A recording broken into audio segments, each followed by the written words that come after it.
Jesus நன்றி செலுத்துகிறேன். இயேசு கிறிஸ்துவின் வல்லமையுள்ள நாமத்தில் நான் ஒவ்வொருவருக்கும் வாழ்த்துதல் தெரிவிக்கின்றேன். தேவன் தாமே உங்களோடு கூட இருக்கின்றார். யார் எல்லாரும் தேவன் கூட இருக்கின்றாரோ அவர்களோடு தேவன் கூட இருக்கின்றார். என்னுடன் தேவன் கூட இருக்கின்றார் என்று விசுவாசிக்கின்றவர்களுக்கு, நம்புகிறவர்களுக்கு தேவன் கூட இருக்கின்றார். தேவன் அப்படித்தான் சொல்லுகிறார். ஒருவன் விசுவாசமாயிருந்தால் அவனோடு நான் கூட இருப்பேன், ஒருவனிடத்தில் விசுவாசம் இல்லாதிருந்தால் நான் அவனோடு கூட இருக்க மாட்டேன் என்று சொல்லி, நான் இன்றைக்கும் உங்களோடு கூட ஒரு காரியத்தை நான் பகிர்ந்து கொள்ள ஆசைப்படுகின்றேன். கீழ்ப்படிதல் வெரி இம்பார்ட்டன்டான விஷயம். ஒருவரிடத்தில் ஒன்றை பெற்றுக் கொள்ளுவதற்கு கீழ்ப்படிதல் வெரி இம்பார்ட்டன்டாய் காணப்படுகின்றது. அந்த கீழ்ப்படிதல் எப்படி வரும் என்றால், நாங்கள் கேட்பதினாலும் கவனிக்கின்றதினாலும் வரும். நாங்கள் கேட்காவிட்டால், கவனிக்காவிட்டால் நாங்கள் கீழ்ப்படிய மாட்டோம். அதனாலே தான் ஆண்டவராகிய இயேசு கிறிஸ்து சொன்னார், முதல் என்னிடத்தில் வாருங்கள், என்னுடைய வார்த்தையை கேட்க நீங்கள் மனதாய் இருந்தால் என்னிடத்தில் வாருங்கள். அவர் என்ன சொல்லுகிறார்? நீங்கள் என்னுடைய வார்த்தையை கேட்க மனதாய் இருந்தால், என்னிடத்தில் விசுவாசமாயிருந்தால் நீங்கள் என்னிடத்தில் வாருங்கள் என்று சொல்லி, அப்ப தேவனிடத்தில் வருகிற நாங்கள் எங்களுக்கு விசுவாசத்தோடு கூட நாங்கள் அவரிடத்தில் வருகின்றோம். நாங்கள் ஏன் வருகின்றோம் அவரிடத்தில்? விசுவாசத்தினாலே. எப்படி விசுவாசம் எங்களுக்கு உண்டானது? மன்னிக்க வேண்டும், கேட்பதினாலும் கீழ்ப்படுகிறதினாலும் விசுவாசம் அது கிரியை செய்கின்றது.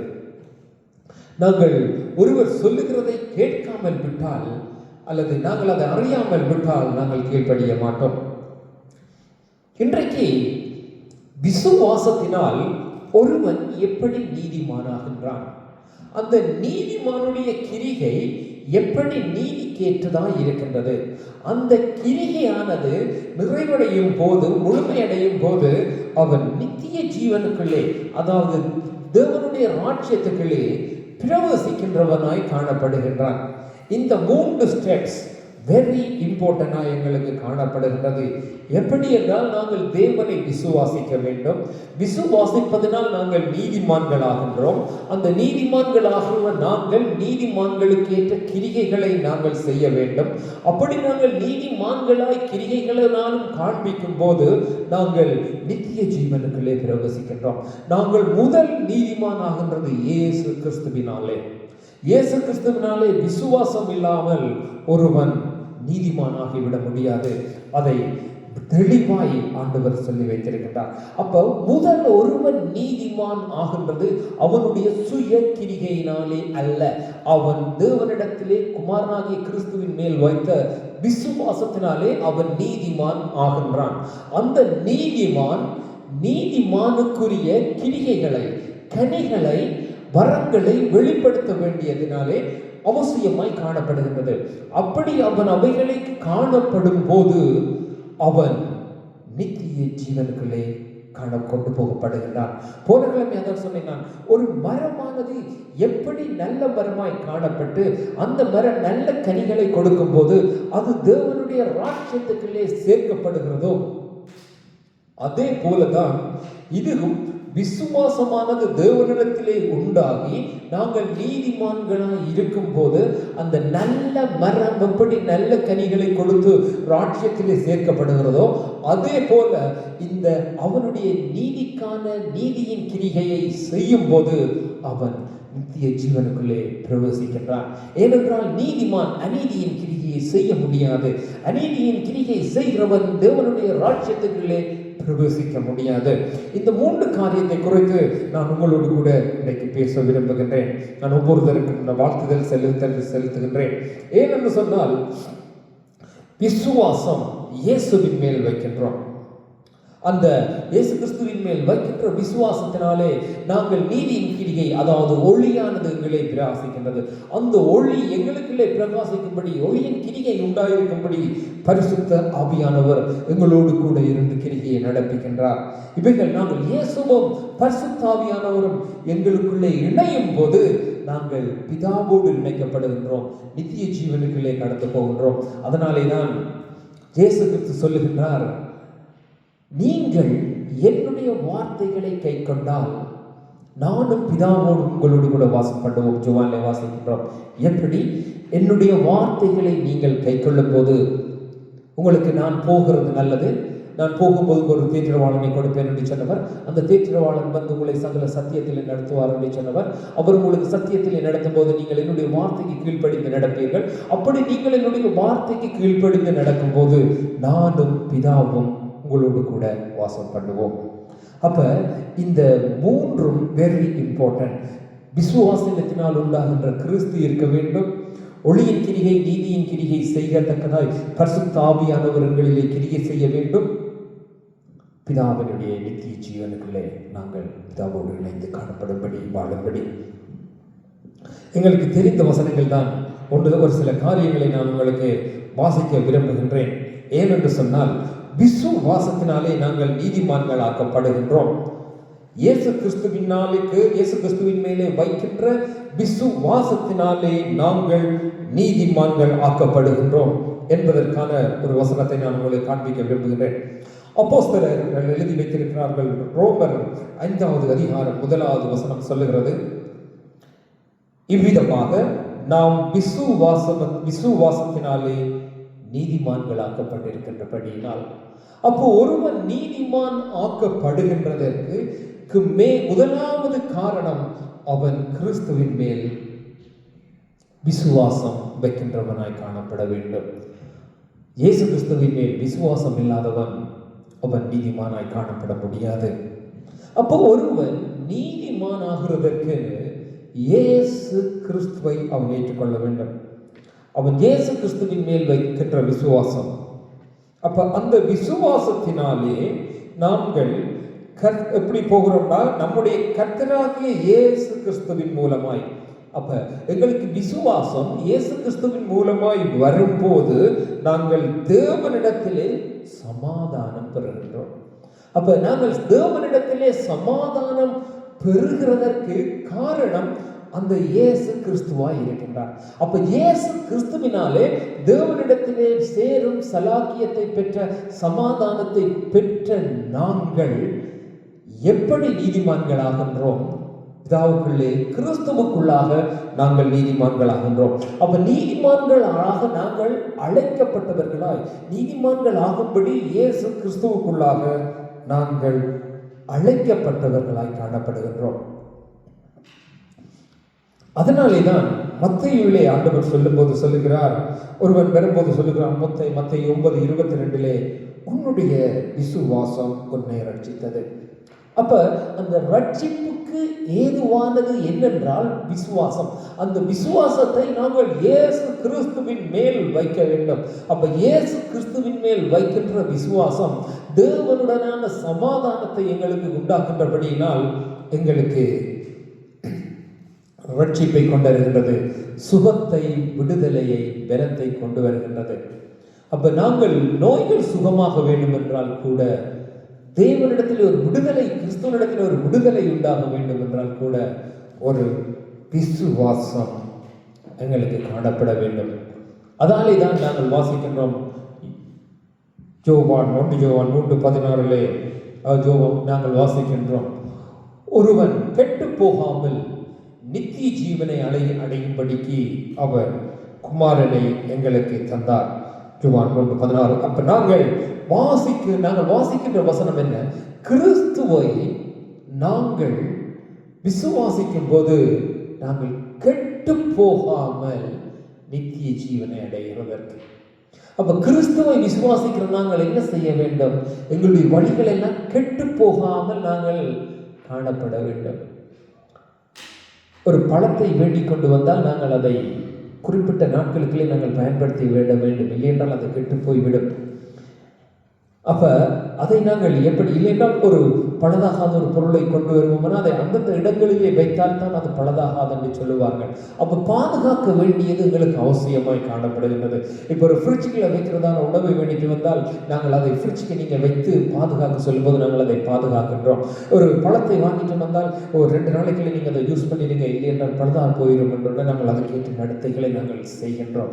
அதே போலதான் ஆண்டவராகிய கிறிஸ்துவும் சொல்லுகிறார், உங்களுடைய வழிகளில் எல்லாம் நீங்கள் நடக்கும் போதெல்லாம் நீங்கள் கெட்டு போகாதபடி உங்களுடைய வழிகள் எல்லாம் நடக்க நீங்கள் கவனமாக இருங்கள் என்று சொல்லி, அப்போ விசுவாசத்தினாலே நாங்கள் வரும்போதும் கிறிஸ்துவனிடத்திலே சேரும் போதும் எங்களுடைய வழிகள் எல்லாம் மிகவும் கவனமாக இருக்க வேண்டும். நீதியின் கிரிகை வெரி இம்பார்ட்டன்டாய் காணப்படுகின்றது. அதாவது நீதியின் கிரி என்றால் எங்களுடைய வாழ்நாட்களிலே நாங்கள் செய்கின்ற ஒவ்வொரு காரியமும் பிதாவுக்கு பிரியமாய் இருக்க வேண்டும், அல்லது பைபிளிலே சொல்லப்பட்டவைக்கு ஏதுவாய் இருக்க வேண்டும். கிறிஸ்துவின் கிரியைகள், அவர் நற்கிரிகைகள் செய்கின்றவராக இருக்கின்றார். அவருடைய கிரிகைகள் எல்லாவற்றையும் நாங்கள் செய்துவிட முடியாது. ஆனால் அவர் செய்தவற்றை நாங்களும் சில காரியங்களை செய்ய முடியும். அவர் ஒருவனையும் வஞ்சித்ததில்லை, அவர் ஒருவனையும் ஏமாற்றினதில்லை, அவர் ஒருவருக்கு துரோகம் செஞ்சதில்லை, அவர் ஒருவரையும் அதாவது வஞ்சனையாய் நடத்தினதில்லை. இப்படியான சில காரியங்கள் எங்கள் வாழ்விலே நாங்கள் செய்ய முடியும். சில காரியங்களை எங்களால் செய்ய முடியாமல் இருக்கலாம். ஒவ்வொரு கிறிஸ்தவர்களாலும் அற்புதங்கள், அதிசயங்கள், அடையாளங்கள் செய்யாமல் முடியாமல் இருக்கலாம். அற்புதங்கள், அதிசயங்கள், அடையாளங்கள் மற்றும் ஒளிக்குரிய வரங்கள் இல்லைங்க. ஒருவனிடத்திலே தேவனுடைய வல்லமை வெளிப்படும் போது அது கனியாயும் வரமாயும் முதல் வெளிப்பட வேண்டும். அதுக்கு பிறகுதான் அவுட் சைடில் நடக்க வேண்டும். முதல் அவனுக்குள்ளே அந்த கனிகளும் வரங்களும் வெளிப்பட வேண்டும். அது அடுத்த சாப்டர், நான் அதுக்கு பிறகு விரும்பவில்லை. அப்ப ஒருவனுக்குள்ளே, அதாவது கிறிஸ்துவை தெரிந்து கொண்ட ஒருவன், கிறிஸ்துவினாலே நீதிமான் ஆக்கப்பட்டவன் நற்கிரியை செய்ய வேண்டிய அவசியமாய் காணப்படுகின்றது. அந்த நற்கிரியை செய்கிறதற்கு நான் மத்தேயுவிலே உங்களுக்கு ஒரு வசனத்தை நான் காட்ட விரும்புகிறேன். மத்தேயு 5வது அதிகாரம் 16வது வசனம்.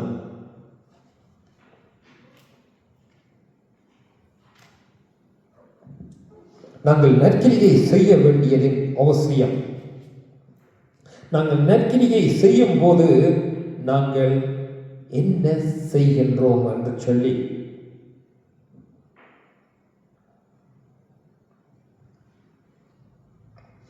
இவ்விதமாய் மனுஷர் உங்கள் நற்கிரிகைகளை கண்டு பரலோகத்தில் இருக்கிற உங்கள் பிதாவை மகிமைப்படுத்தும்படி உங்கள் வெளிச்சம் அவர்கள் முன்பாக பிரகாசிக்க கடவது.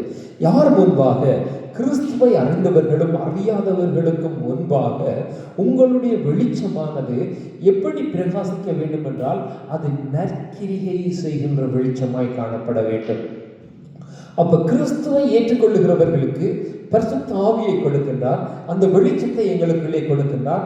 அந்த வெளிச்சமானது எப்படி வெளிப்பட வேண்டும் என்றால் அது நற்கிரியை செய்கின்றதாய். நற்கிரியை செய்யும் போது அது எப்படி காணப்படுகிறது என்றால் பிதாவை மகிமைப்படுத்துகின்ற எங்களுடைய வெளிச்சம் பிதாவை மகிமைப்படுத்துகின்ற வெளிச்சமாய் காணப்பட வேண்டும். எங்களுடைய கிரிகைகள், எங்களுடைய கனிகள் எல்லாமே பிதாவை மகிமைப்படுத்துவதற்காக காணப்பட வேண்டும். கிறிஸ்து சொல்லுகிறார், நான் சொல்லவில்லை. ஏனென்றால் நாங்கள் எவ்வளவோ காரியத்திலே பிரியப்படுகின்றோம். எங்களுக்கு அநேக காரியங்களிலே விருப்பம் உண்டு.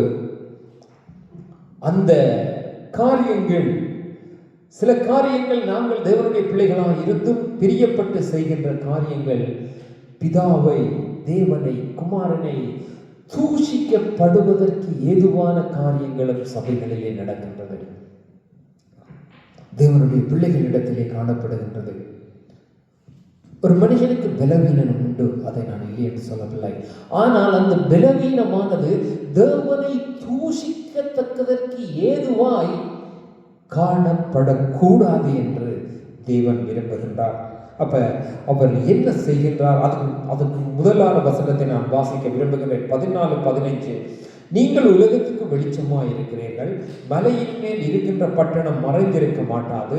விளக்கை கொளுத்தி மிரக்காலில் மூடி வைக்காமல் விளக்கு தண்டின் மேல் வைப்பார்கள், அப்பொழுது அது வீட்டில் உள்ள யாவருக்கும் வெளிச்சமாய் இருக்கும். அப்ப நாங்கள் வீட்டில் உள்ளவர்களுக்கும் வெளிச்சமாய் இருக்க வேண்டும். அதே போல பட்டணத்துக்கும் வெளிச்சமாய் இருக்க வேண்டும். தேவன் விரும்புகிறது அதுதான். தேவனுடைய பிள்ளைக்கு தேவன் கொடுத்தது இதுதான். இதைத்தான் கிறிஸ்து பூமிக்கு பிதாவினிடத்திலே பெற்றுக்கொண்டு வந்தார்கள். இதைத்தான் அப்போஸ்தலர்களும் இந்த பூமியிலே காண்பித்தார்கள். அநேகம் தேவனுடைய பிள்ளைகள் இன்றும் இதை காண்பித்துக் கொண்டு இருக்கின்றார்கள். அநேகர் காண்பிக்காமல் இருக்கின்றார்கள், அவர்களிடத்தில் இல்லாதபடியினால்.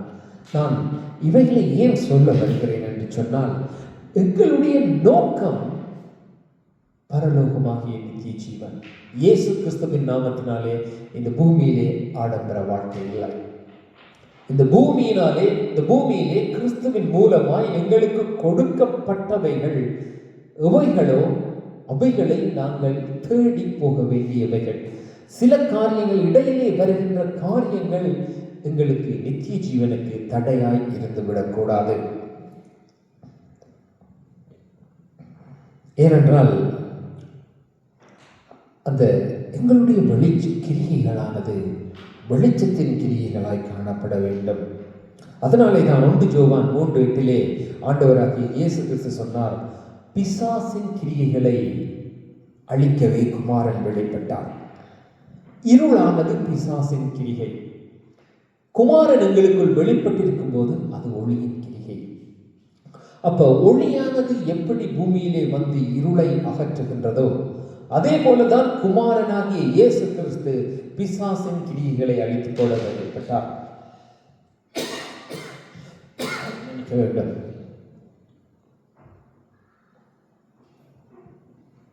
பிசாசின் கிரிகை என்று நாங்கள் நினைக்கிறது மரித்தோரை வீட்டெடுக்கிறது, நோய்களை சுகமாக்கின்றது, அசுத்தாவிகளை துரத்துகின்றது, குஷ்ரோகிகளை சுகமாக்கின்றது. இவைகளும் ஒளியின் கிரிகைகள் தான். ஆனால் இவைகள் ஏனென்றால் பிசாசு துரத்தப்படுகிறபடியினால், தேவனுடைய ராஜ்யம் அவர்களுக்கு வருகிறபடியினால் அது ஒளியின் கிரிகையாக இருக்கின்றது. ஆனால் ஒருவனுக்கு விரோதமாய் எழுப்புவது,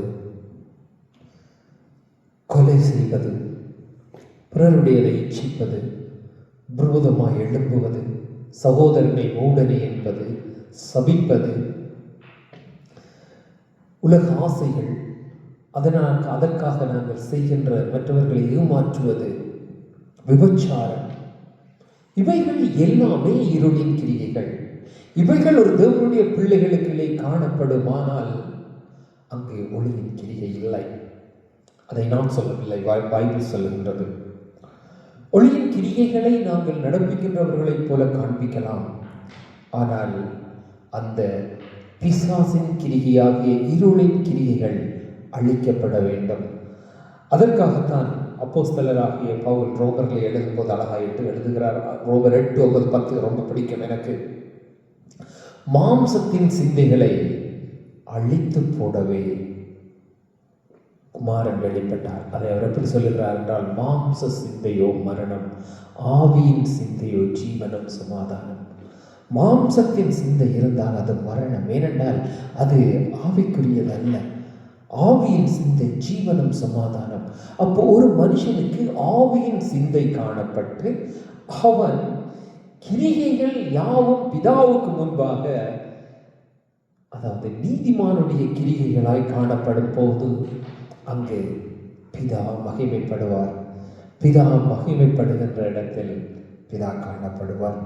அப்ப ஒரு மனுஷனுக்கு எப்படி விசுவாசம் கிறிஸ்துவினாலே உண்டாகுவது எவ்வளவு இம்பார்ட்டனோ, அதே போல கிறிஸ்துவை பெற்றவனுடைய கிரிகை அவனுடைய வாழ்நாட்களில் வெரி வெரி இம்பார்ட்டனாய் காணப்படுகின்றது.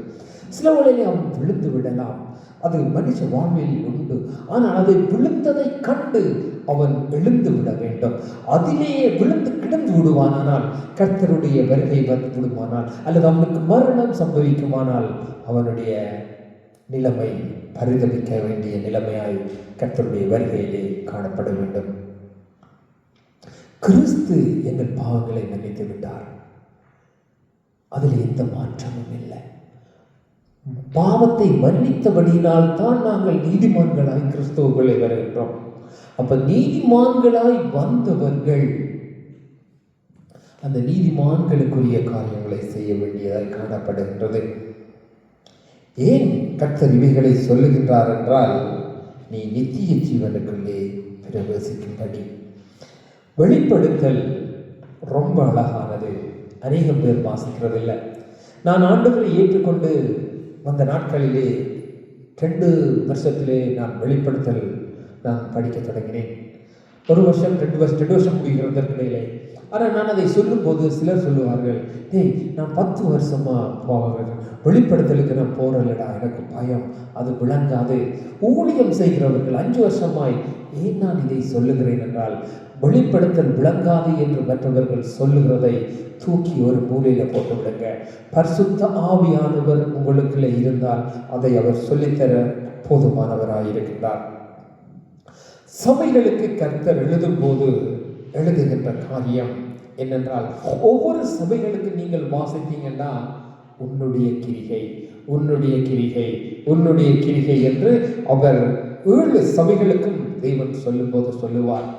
அப்ப அந்த கிரிகையின் அவசியம் எவ்வளவு இம்பார்ட்டன்டாய் காணப்படுகின்றது ஒரு தேவனுடைய பிள்ளைக்கு, ஒரு சபையிலே காணப்படுகிறது. கிரிகை என்று சொன்னால் அவனுடைய செயல், அவன் வாழ்நாளிலே செய்கின்ற காரியங்கள். கிரிகை என்றோன்னு நீங்க நினைக்காதீங்க கர்த்தர் கிரிகை வேறு, கிரிகை வேறு. கர்த்தருடைய கிரிகை வேறு, எங்களுடைய கிரிகை வேறு. நாங்கள் செய்கின்ற கிரிகை எல்லாம் எப்படி இருக்கின்றது என்கின்றதுதான் வெரி இம்பார்ட்டன்ட். கிரியை, எங்கட கிரியை என்றால் நாங்கள் வாழ்நாட்களிலே செய்கின்றது, நாங்கள் வாழ்கின்ற முறை, நாங்கள் மற்றவர்களோடு பழகுகின்ற காரியங்கள், எங்களுடைய நடத்தை. எங்களுடைய ஜாழ்ப்பாணத்தை சொல்றேன், எங்களுடைய நடத்தை, எங்களுடைய செயல், எங்களுடைய வழி, நாங்கள் போகின்ற பாதையில் செய்கின்ற ஒவ்வொரு காரியமும் தான் எங்களுடைய கிரியை. அந்த கிரியை, எங்களுடைய கிரியை எப்படி காணப்படுகின்றது என்று சொன்னால், அது ஒவ்வொரு சபைகளுக்கும் எழுதும்போது எழுதுகிறார். இதிலே 3வது அதிகாரத்திலே அவர் சர்தையின் தூதனுக்கு எழுதும்போது நான் வாசிக்க விரும்புகின்றேன். உன் கிரிகைகளை அறிந்திருக்கின்றேன். நீ உயிருள்ளவன் என்று பெயர் கொண்டும் செத்தவனாய் இருக்கின்றாய். உயிருள்ளவன் அப்படி செத்தவனாய் இருப்பான். ஆனால் பெயர் உயிருள்ளவன் என்று பெயர், ஆனால் நீ செத்தவனாய் இருக்கின்றாய் என்று சொல்லி பிறகு சொல்லுகிறார், நீ விழித்து கொண்டு சாகுவதற்கு ஏதுவானவைகளை ஸ்திரப்படுத்து. உன் கிரிகைகள் தேவனுக்கு முன்பாக நிறைவுள்ளவைகளாய் நான் காணவில்லை. பாருங்க, தேவனுக்கு முன்பாக உன்னுடைய கிரிகைகள் நிறைவுள்ளவைகளாய் காணப்படவில்லை என்று தேவன் சர்தை சபைக்கு எழுதுகின்றார். அடுத்த வசனம் சொல்லுகிறது, ஆகையால் நீ கேட்டு பெற்று கொண்ட வகையை நினைவு கூர்ந்து அதை கை கொண்டு மனம் திரும்பு. இல்லாவிட்டால் நீ மனம் திரும்பு. நீ விழித்திராவிட்டால் திருடனை போல் நான் உன்மேல் வருவேன். அந்த நாளிகையை நீ அறியாதிருப்பாய் என்று சொல்லிக்கொண்டு சொல்லுகிறார். ஆனாலும் இந்த வசனம் எனக்கு ரொம்ப பிடிக்கும் இந்த இதில். ஆனாலும் தங்கள் வஸ்திரங்களை அசூஸ்திப்படுத்தாத சில பேர் சர்தையிலும் உனக்கு உண்டு. அவர்கள் பாத்திரவான்களாய் காணப்பட்டபடியினால் வெண் வஸ்திரம் தரித்து என்னுடனே கூட நடப்பார்கள். பாருங்க, ஒரு சபையிலே கொஞ்சம், அதாவது இந்த சர்தை என்கிற சபையிலே கொஞ்சம் பேர் இருக்கிறாங்க, ஒரு குறிப்பிட்ட ஜனம் இருக்கின்றது. அந்த சபையிலே இருக்கின்ற தூதனுக்கு, அதாவது ஊழியக்காரனுக்கு என்று சொல்லுவார்கள், அங்கு எழுதப்படுகிறது. இது சபைக்கு, அங்குள்ள சபைக்கு எழுதப்படுகிறது. அந்த சபையிலே கொஞ்சம் பேர் இருக்கிறாங்க, சில பேர் இருக்கிறாங்க. எப்படி? அவர்கள் பாத்திரவான்களானபடினால் வெண் வஸ்திரம் தரித்து என்னோடு கூட நடப்பார்கள். அப்ப இந்த வெண் வஸ்திரம் தரித்து நடக்கிறவர்கள் யார் என்று சொன்னால், அவருடைய கிரியைகள் நிறைவுள்ளவைகளாய் காணப்பட்டிருக்கின்றது. ஏனென்றால் 1வது வசனம் முன்னுக்கு சொல்லுகிறது, உன்னுடைய கிரியைகள் நிறைவுள்ளவைகளாய் காணப்படவில்லை, அதனாலே நான் வருகின்ற வேலையை நீ அறியாது இருக்கிறபடினாலே நீ விழித்துக் கொண்டு உன்னுடைய கிரியைகளை நிறைவுள்ளவைகளாய் ஆக்கு. அப்ப ஜெயம் கொண்டு 5வது வசனம் சொல்லுகிறது, வெளிப்படுத்தல் 3:5 சொல்லுகிறது, ஜெயம் கொள்ளுகிறவனவனோ அவருக்கு வெண் வஸ்திரம் தரிப்பிக்கப்படும். அப்ப இங்கு வெண் வஸ்திரம் தரிப்பிக்கப்பட்டவர்கள் யார் என்று சொன்னால் ஜெயம் கொள்ளுகிறவனவனோ. அப்ப ஜெயம் கொண்டவருக்கு, ஜெயம் கொண்டவர்களால் வெற்றி பெற்றவர்களுக்கு, எண்ணத்திலே வெற்றி பெற்றவர்களுக்கு என்று சொன்னால் பிசாசின் கிரியைகளை அழித்து தேவனுக்கு முன்பாக நிறைவுள்ளவர்களாய் காணப்பட்டு பரிசுத்த ஆவியினாலே தேவனோடு கூட நடந்து அந்த தேவனுக்கு பிரியமானபடி வாழுகின்ற அந்த வாழ்விலே அவர்கள் காணப்படுகின்ற ஜனங்கள் உன்னுடைய சபையிலே எனக்கு உண்டு. அவர்கள் பொன் வஸ்திரம் தரித்தபடியினால் நான் அவர்கள் என்னோடு கூட நடப்பார்கள் என்று சொல்லி ஆண்டவர் எங்களிடத்திலே நிறைவுள்ள கிரியை அவர் எதிர்பார்க்கவில்லை என்றால் இந்த வார்த்தை இந்த பைபிளிலே வந்திருக்க வேண்டியதின் அவசியம் இல்லை. ஆனால் நாங்கள் சொல்லுகிறோம், நாங்கள் இயேசு கிறிஸ்துவின் நாமத்தினாலே ஞானஸ்தானம் எடுத்து விட்டால் நாங்கள் வெண் வஸ்திரம் தரித்து விட்டோம் என்று, நீதியின் உடையை ஆடையாக பெற்றுக் கொள்ளுகிறோம் என்று சொல்லி நான் என்னுடைய வாழ்நாளிலே ஒரு பிரசங்கத்தை கேட்டேன். ஒரு சபையில் இருக்கும்போது எப்படி என்றால், ஒரு ராஜா தன்னுடைய அரண்மனைக்கு ஆட்களை அழைத்துக் கொள்ளும்படி வருகின்றார். திருமண வீட்டுக்கு, பைபிளிலே உள்ள எக்ஸாம்பிள், திருமண வீட்டுக்கு அழைக்கின்றார். அவரவர்கள் அங்கங்கு வேலையாய் போய்விட்டார்கள், அழைத்தவர்கள் வரவில்லை. ஆனால் இடையிலே வந்தவர்கள் அழைத்து மற்றவர்களுக்கு அந்த வெண் வஸ்திரத்தை தரிப்பித்து கொடுத்து விடுகின்றார்கள். அதாவது அந்த ஆடையை, ராஜா கொடுத்த அந்த ஆடையை அணிந்து கொண்டு போகின்றார்கள். அந்த ஆடை இல்லாமல் வந்தவன் அங்கு அக்கினியிலே சுட்டரிக்கப்படுகின்றான் என்று சொல்லியும், அந்த போதகர் சொன்ன விதமானது எப்படி இருந்தது என்று சொன்னால், இயேசு கிறிஸ்து தான் அந்த ஆடை. அந்த இயேசு கிறிஸ்துவின் நாமத்தை தெரிந்து கொண்டவர்கள் பரலோக ராஜ்யத்துக்குள்ளே பிரவேசிப்பார்கள் என்று சொல்லி. ஆனால் அன்று நான் தேவனிடத்திலே கேட்டபோது தேவன் சொன்னது, இந்த வார்த்தை என்னிடத்தில் இருந்து வரவில்லை என்று சொல்லி, நான் என்னுடைய ஆரம்ப நாட்களில் நான் சபைக்கு போகும்போது சபையிலே புதிதாக யார் எந்த ஆள் வந்தாலும் நான் கேட்கிறது, அந்த ஆண்டவரை இடத்திலிருந்து உண்டானதான் என்று சொல்லி ஆண்டவர் எனக்கு காண்பித்த காரியங்களை அங்கே இருந்தவர்கள் அறிந்தவர்கள் உண்டு. அதே போலதான் நான் இன்றைக்கு சொல்லுகிறேன், உங்களுக்கு யார் எவ்வண்ணமாயும் சொல்லலாம், ஆனால் வார்த்தை என்ன சொல்லுகிறது என்று ஒருவன் அறிந்திருக்க வேண்டும். எங்களுடைய கிரியைகள்ல நாங்கள் கவனமாக இருக்க வேண்டும். நாங்கள் தேவனுக்கு முன்பாக நாங்கள் எங்களை உண்மை உள்ளவர்களாய் வைத்துக் கொள்ள வேண்டும்.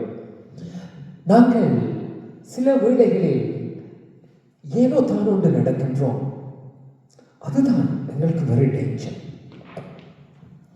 எங்களுக்கு வருகின்ற போதிக்கின்றவர்களும் சில வேளைகளில் அவனமாய் போதித்துவிட்டு போய்விடுகிறார்கள். அதனாலே பலவீனன், இந்த வார்த்தையை நான் தயார்படுத்தி கொண்டு அன்றைக்கு துதித்த போது ஆண்டவருடைய இருதயத்திலே வைத்து ஒரே ஒரு காரியம், ஒருவன் பலவீனனாய் இருக்கும் போது, அதாவது ஒருவன் சிறு பிள்ளையாய் இருக்கும் போது அவன் பலவீனனாய் இருக்கலாம்.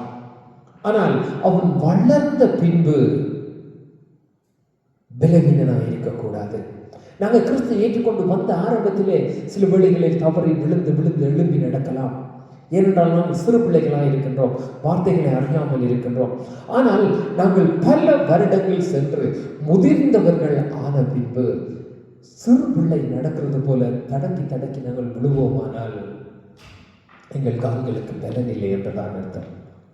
அதே போலத்தான் கிறிஸ்துவுக்குள்ளே நாங்கள் வரவில்லை, விழுந்து போகிறோம் என்றால் ஒரு காரியம் உண்டு. என்னென்று சொன்னால், நான் அந்த காரியத்தையும் நான் உங்களுக்கு காட்டிட்டு நான் போக விரும்புகின்றேன்.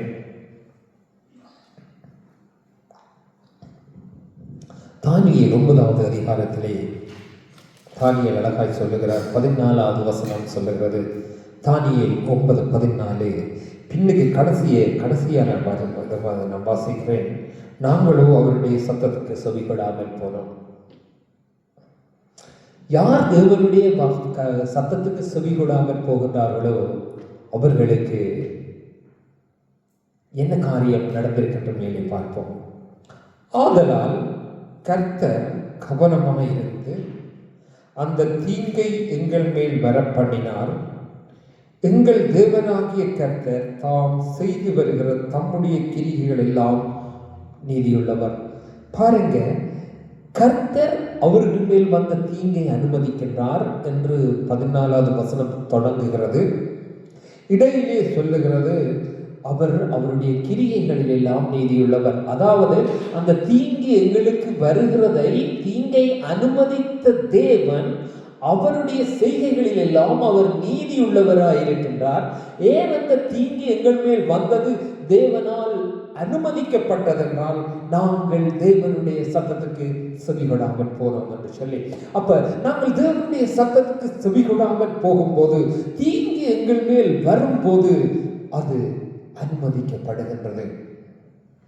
இஸ்ரவேல் ஜனங்கள் அப்படியாய் காணப்பட்டார்கள். 13வது வசனத்தை நாம் வாசிக்கின்றேன். மோசேயின் நியாயப்பிரமாண புத்தகத்திலே எழுதியிருக்கிறபடி இந்த தீங்கெல்லாம் எங்கள் மேல் வந்தது.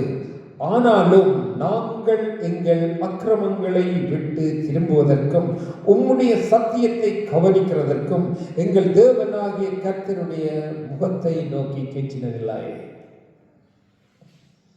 நாங்கள் எங்களுடைய தேவனாகிய கர்த்தருடைய சந்நிதிக்கும் நாங்கள் சென்றதில்லை, அவரிடத்தில் கத்தினதும் இல்லை, அவரிடத்தில் கெஞ்சினதும் இல்லை, நாங்கள் மனஸ்தாபப்பட்டு மனம் திரும்பினதும் இல்லை.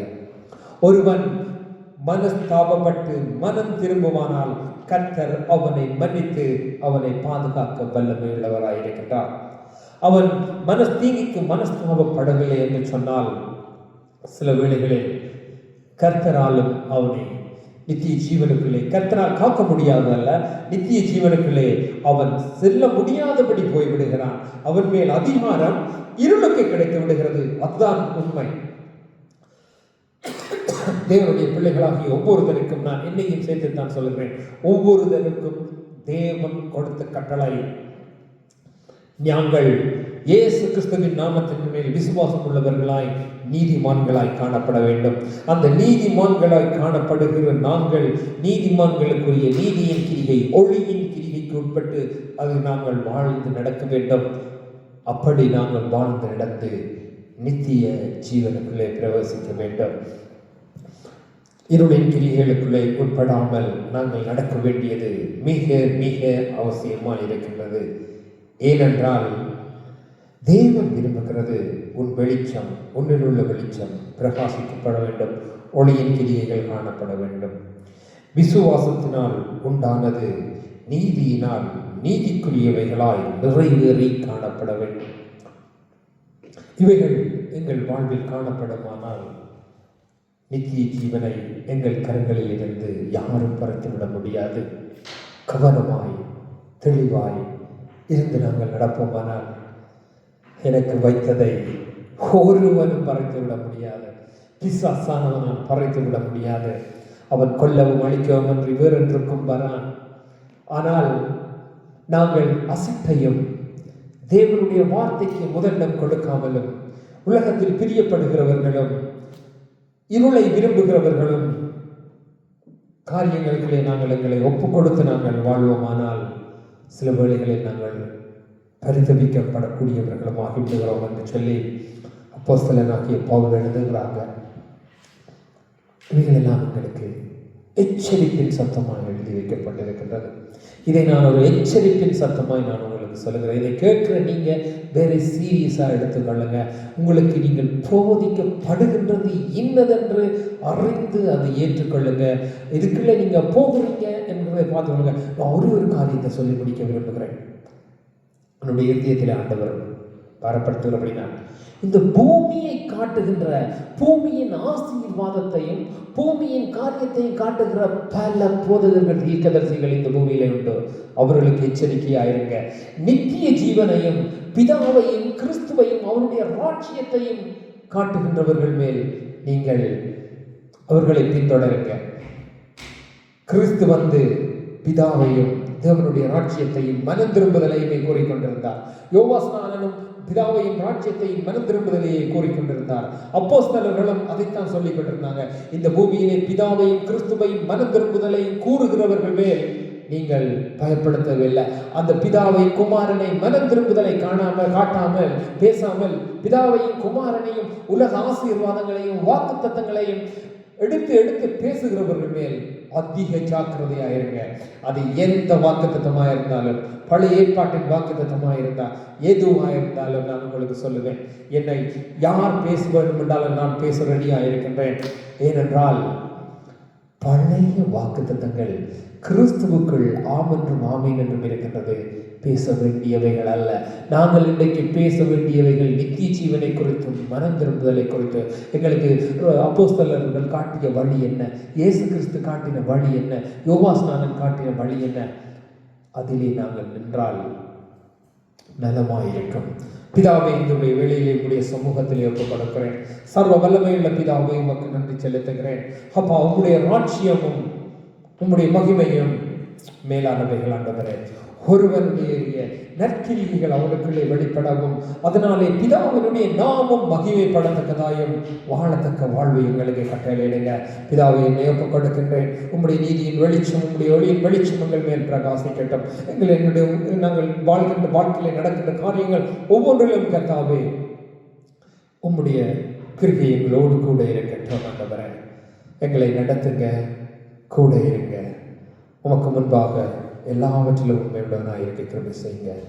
இயேசுவின் வல்லமையுள்ள நாமத்தில் பிதாவே, ஆமென்.